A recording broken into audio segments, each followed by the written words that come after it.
of its body. And also they have long and beautiful eyelashes po. Kung makikita nyo ang kanilang mga piluka sa malapitan, folks. Legit na legit yan guys, hindi sila nagpa-extension. Okay? Na ngayong umaga, magpapakitang gilas sila gamit ang kanilang mga tuka. But before that, I have a job for you to follow muna. At the count of 3, you need to shout fly. Alright, now let's practice first. 1, 2, 3, and... One more, Balong. At the count of 3. 1, 2, 3, and... Ready na ang ating mga bisita, mga kuya Gucci, Kuya Michael? Ready na ba ang ating mga galaw? Now, folks, prepare your cameras. Mabilis lang to.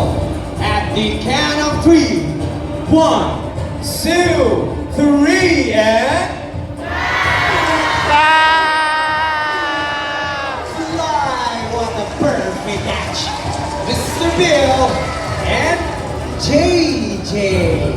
Alright now guys, when you see a hornbill doing that in the wild, you are so very lucky because they're actually in mating season. So nanliligaw po ang lalaking galaw na gumagawa niyan. Mas maraming insekto na nag-catch ni lalaking galaw ay mas mataas ang chance na sasagutin ni ate girl ng galaw. Did you know that they call them monogamous? Monogamous meaning, once they find a partner in the wild, they will stay with them forever. Sama ko talaga po, subuti pa sa ating mga galaw, may forever. Nasa mga single ladies out there, kung naghahanap kayo ng forever, so alam niyo na folks, nandito lang ang... Galaw. Hindi mga trainers. Joke lang folks. So once again guys, magpapagkilag-kilas ba ang ating mga galaw na folks? Prepare your cameras, mabilis lang to. At the count of 3, 1, 2, 3, and... Fly! And that is our Philippine Great Hornbill, or also known as the Galaw, the alarm clock of the rainforest, because they make noise every morning, noon, and afternoon. Palapakan po natin ang ating mga Galaw po sa syempre, yung mga boging trainers na sina Kuya Michael at Kuya Gucci. Now folks, fun fact pala about hornbills, unlike most birds who hop from place to place, hornbills actually hop from place to place. Tumatalon sila as their secondary means of locomotion. Now let's proceed na sa ating next animal ambassador. Puting-puti po to guys, just like a cloud. So may I call on Apollo. And that is Apollo, our umbrella-crested cockatoo, with a scientific name of Kakatua alba, meaning older brother in Indonesian. Now folks, did you know Apollo is a multi-talented star? Who wants to see Apollo dance? So raise your hand. Once again, who wants to see Apollo dance? Sino gusto makita si Apollo sumiran? Oh no, big fan si Apollo. Okay, ito daw eh. How about Kuya Dexter? Who wants to see Kuya Dexter dance? So raise your hand. Yay! Kuya Dexter, may dala niya Apollo sasayaw ha? Okay now, are you ready mga kuyas? Okay now, ating Christine. Hit it.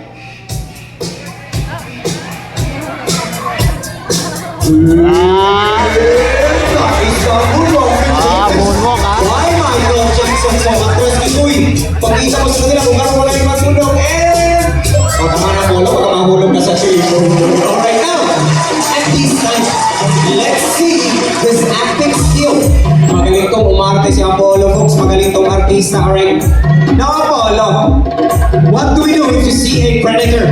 May agila boy, may predator. Anong gagawin? Ayan na siya folks. Wait.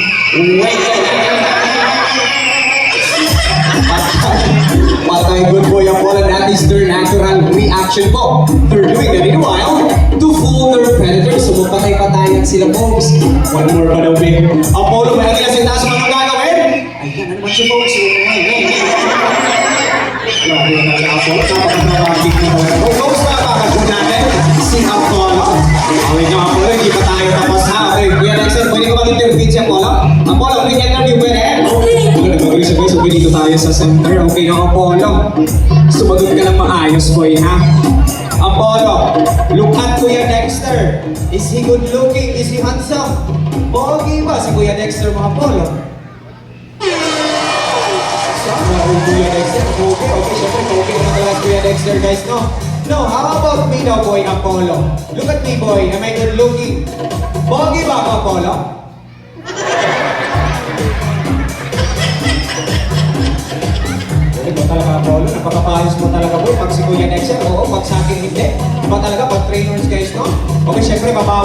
dito tayo sa ating mga bisita.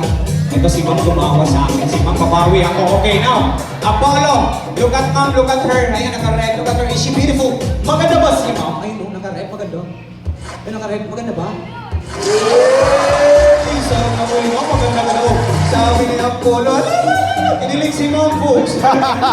Okay, now, how about sa lalaki? Ito si Sir. Ayan, naka-jacket. Now, Apollo, look at Sir. Is he good looking? Okay ba si Sir? Ayan, nakapkapo. Okay ba? Na-take yung video si Apollo. Wow! Okay. Na Kuya Dexter, patakulang yung iba, nangyari yan, kayo talaga, kulit yung talagang dalawa. Last na lang daw, babe. Please, boy, one more time. Look at me, my good looking. Okay ba ako, Apollo? Sige na, boy. Okay, folks, panaya talaga sa ipon. Huwag talaga natin bilhin, guys. Palapakan na lang po natin. Si Apollo, folks. Sa Kuya Dexter, uwi na kayo, Kuya Dexter. Kayo talaga, kulit yung talagang dalawa. Ikaw, Apollo. Thank you, Apollo. Okay. Thank you, Apollo. Okay, never mind na lang, folks. Moving on na lang tayo sa ating next animal ambassador. Kapatid to ni Apollo. Now may I call on Jumbo.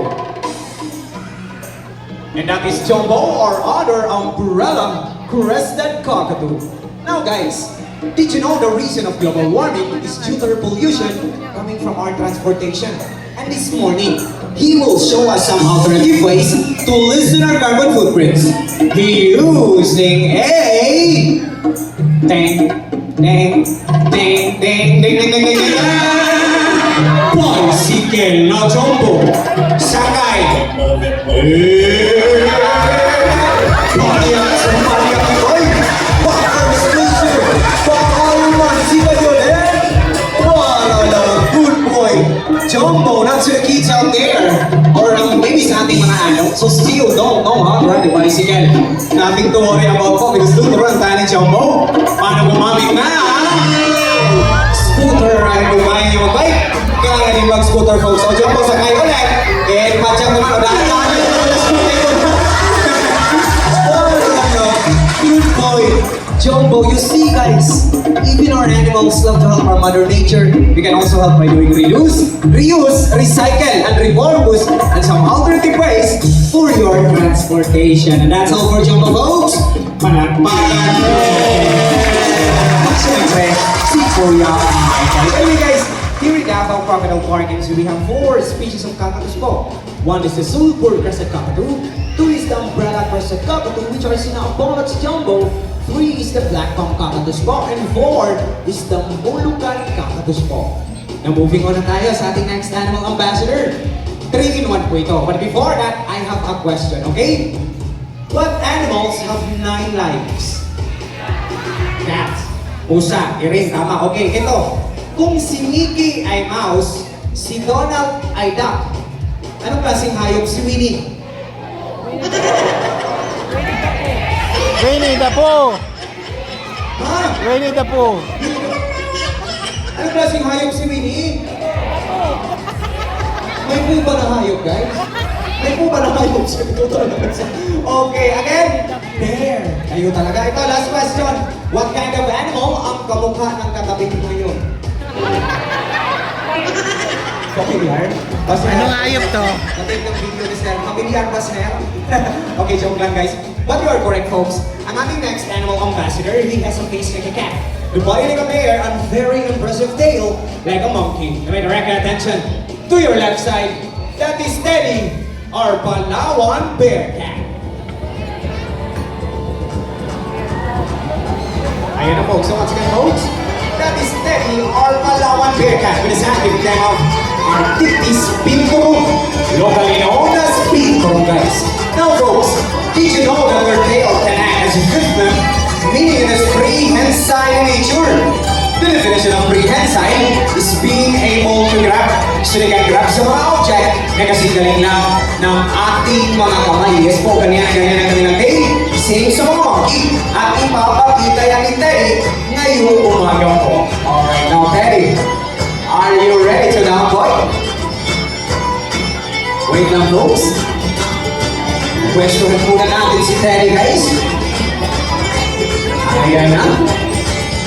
Wait lang natin si Teddy, folks, ha? Alright, now boys, sige na. Ito na kayo, Richie. Ayan na. Alright. Hey,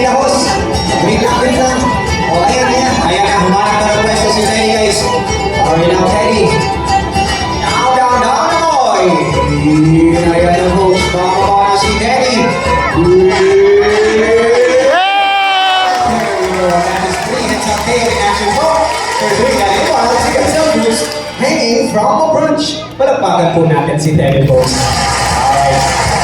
Now guys, may direct your attention to your right naman. That is the older brother of Teddy, na si Uno. So ito folks, medyo mayayain kasi ito si Uno guys. So, intindihin lang natin ito ngayong umaga ha. Okay, once again, we are still working with wild animals. As much as want to train them, we don't want to change their behavior. Okay, kung ayaw talaga mag-perform ni Uno dyan, kasi Kuya Siren na lang ating paakatin sa kahoy folks. Para may nakita tayong talent ngayong umaga. Now guys, the reason that there is bear in their name is because they are capable of standing on their two hands. Ako, pinapakita natin sa Uno folks. Fun fact para about Palawan Bearcat, their poop and their feet actually smells like fresh popcorn. Yes, so, pero syempre, huwag lang natin silang kapitan na, baka makagat pa kayo, magka-issue pa tayo. But we promise you guys, their poop and their feet actually smells like fresh popcorn. Omnivores po pala sila, kumakain sila ng gulay, prutas, at karne. At ngayong umaga, Kuya Sai, pinapakain ko kayo uno, makita mo sa kanila kuya? O yan, folks, saging or banana, which are food. Once again, omnivores sila ha. Na may tanong ulit ako sa inyo, anong klaseng hayop ang kumakain ng herbs or grasses? Herbivore, correct. How about carne or beef? Carnivores. How about herbs, grasses at karne? Omnivores. Perfect. Next question, anong klaseng hayop ang kumakain ng fruits or prutas?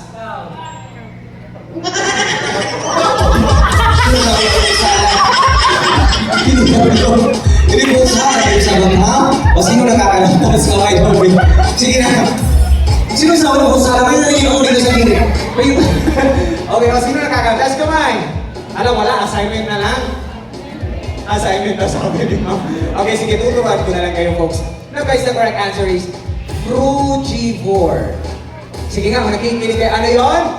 Frugivore. Frugivore, ang hayop na kumakain ng fruits or prutas, hindi fudgivore ha. Okay, hindi din fruit salad. Okay, now perfect. Dennis back home na. Okay, Uno as well. Alright, Kuya Sai, let's proceed na. Pero wait lang, tanungin ko muna ko sila. Now guys, are you okay? One more para. Okay pa ba kayo? More energy? Ayan, kasi okay kayo. Our next animal ambassador sila ang tinitilian at ikinagkikiligan ng ating kababaihan. The fan favorite na sina Piolo at si Daniel.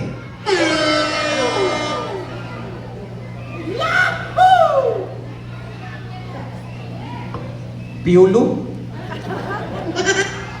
Daniel? Sino yung nasa likod?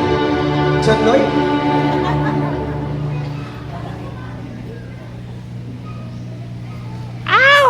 Ginagawa mo.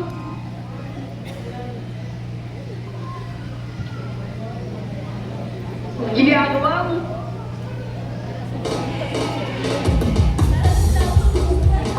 Kuya Gucci, kanina pa ba Kuya Gucci? Ba't hindi kayo nagsabi sa akin na mas maaga mga kuya para makapag-prepare ako sa kanila kayo talaga?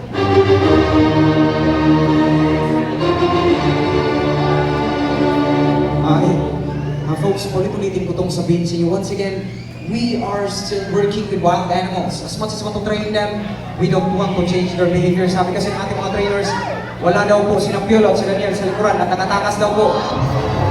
At nandito lang daw po sa ating harapan, maybe check under your seats na lang daw. Tulungan nyo kami hanapin ang aming mga hayop folks, mapapagalitan kami sa boss namin. At guys, kung ano mang makita nyo, just relax lang at huwag kayong magpanik. Okay, nandyan ba mga kuya? Kinonfirm na nga nila folks at...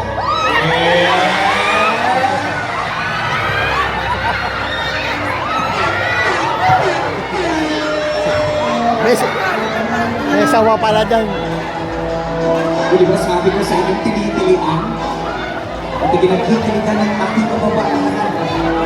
Si Piolo at si Daniel. By the way folks, you can touch it naman, you can hold it. Don't you worry guys, already train na po yan ang ating mga aso. Huwag kayong mag-alala, huwag kayong matakot po. Sanay na po yan sa inyo. Okay?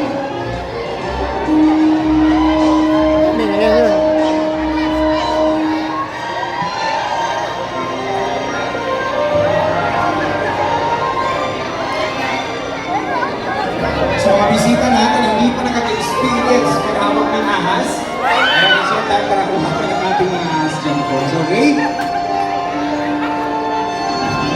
Konting paalala lang, pwede nyo hawakan ng ating mga ahas, huwag lang ang ating mga trainers.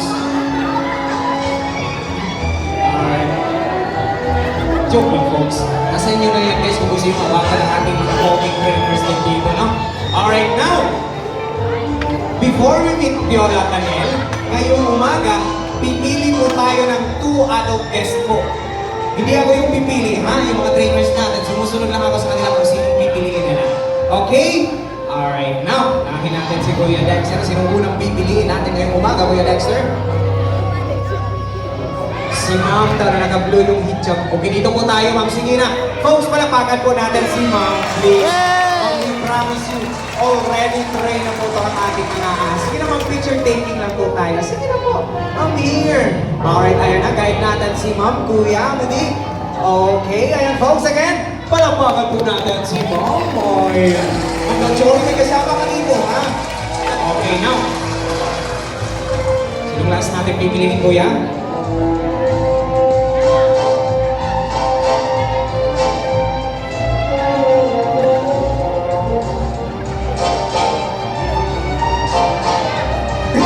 Wait lang. Dahil muna natin sa Kuya Gucci. Nalilito siya kung sino daw pipiliin niya. Kung sino. Si Ma'am daw na naka-crocs. Dito po tayo, Ma'am. Sige. Alright, kalamakan po natin si Ma'am, please. Alright. Ako pinagmahadaan talaga ni Ma'am yung protocol part. Eh, di ba, no? Okay. Now, Ma'am, dito po tayo sa tabi ko. Ay, tabihan niyo ako po. Wait lang, tagalin ko muna to. Medyo nabasa na sila. Okay. Now, before we go at again, syempre ngayong umaga, kilalanin muna natin ang ating dalawang bisita. Unahin natin si Ma'am. Introduce yourself. What is your name and where are you from po? My name is Noalia Pianarik. I'm from Iligan City. Maria from Iligan City, folks. Palapakan po natin, guys. Naman si Ma'am naman. Ma'am, introduce yourself. What is your name and where are you from po? I'm Tian and I'm from Manila. Ma'am, is from Manila. Folks, palapakan po natin, guys. From Iligan and Manila. Now, girls, are you ready? Kung natatakot kayo, pwede kayong pumikita. Now, girls, we meet our gentle giants. Relax lang kayo, ha? And there you go. Once again, folks, this is our gentle giants, ang ating mga Burmese python with the scientific name of Python pinnatatus. They are the third largest species snakes in the world because they can reach up to 24 feet long and 90 kilograms. So Piolo here is nasa 3 to 4 kilograms and Daniel is nasa 8 to 9 kilograms. So medyo mabigat-bigat to ng konti si Daniel, guys. Now, sino munahin natin? Okay, si Ma'am from Manila. Dito tayo sa center, Ma'am. Ayan, relax lang si Ma'am. Ma'am, gayahin mo lang si Ma'am, ha? Okay, now, Ma'am, sino po kasama natin? Who are you with po? Sa sir. Okay, hello, sir. Mabuhay lang pareho, sir. Sir, take a lots of beautiful photos for her, please. Okay. Ayan, Ma'am, show your Valentina pose. Pwede kang rumampa dyan, Ma'am. Sayong-sayo yung stage natin dito. Okay, once again, sir, take a lots of beautiful photos for her, please. Alright, at mukhang okay na? Okay na, sir? At mukhang okay na daw, Kuya Gucci, and we should be good na. Okay na agad, Kuya Gucci. Alright, ayan. O, di ba, Ma'am? We promise you. Okay, now, Ma'am, thank you so much, Ma'am, ha? You can take back to your seat. Palakpakan po natin si Ma'am. Ito naman si Ma'am. Okay, now, Ma'am, sino po kasama natin? Who are you with po? Family. Okay, asan sila family ng family? Okay, family, may gift ako para sa kanya, ha? Family, Ma'am, para sa kanya. Okay, relax na lang, Ma'am. Okay, we promise you talaga. Okay, already trained na po yan.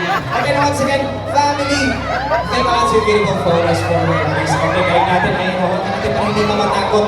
Okay, now, Ma'am, again, family, Ma'am, don't you worry. Non-venomous naman po ang kasi Ma'am. Okay, don't you worry, Ma'am. Non-venomous naman po ang ating mga ahas. So, hindi nakakamatay ang kanilang kagat. Pero kung strict or meaning, sasakalin nila yung pagkain bago lalamunin ang buo. Okay na lang, Kuya Dexter. Kunin na natin, Kuya Dexter. Naiyak na si Ma'am. Okay, thank you so much, Ma'am, for participating. Folks, palapagan po natin si Ma'am. Folks, I'm grateful. Okay, once again, thank you so much to the both of you. Alright now, folks, here in Davao Crocodile Park and Zoo, we have the mission. Not easy with that. To preserve and educate people about these lovely animals. The moment that you enter this facility, you are not just here to take some photos or videos or animals. You are already helping us with our mission. That's why, a round of applause for yourselves, please. Folks, pakilala ko sa inyo ang ating mga trainers. Kuya Gucci, Kuya Dexter with the snakes. Kuya Richie with the baby crocodile. Kuya Siren with the kalaw. Kuya Michael with the kakato. At syempre ating magandang tour guide na si Ate Christine with the team bags at dun sa taas na si Kuya Chris. So once again folks, my name is Kuya Boy. We are Davao Crocodile Park and Zoo. Working with nature for a better future. Mabuhay o palayaw. Daghan kayong salamat sa inyong tanan.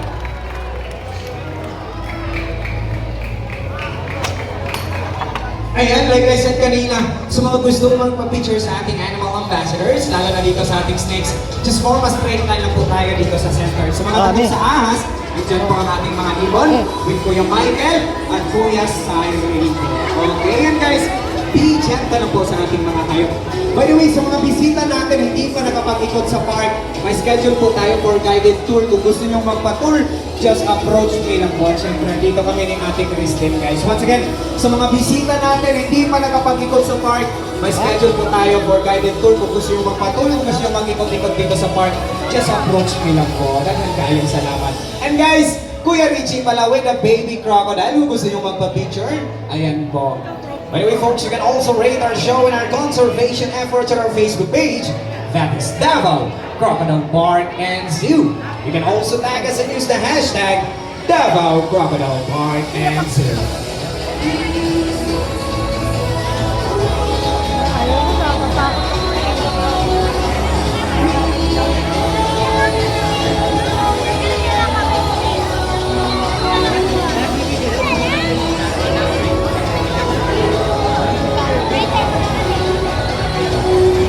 Sa mga bisita po natin na gusto magbigay ng tip, andyan po yung tip box natin guys, right at the center.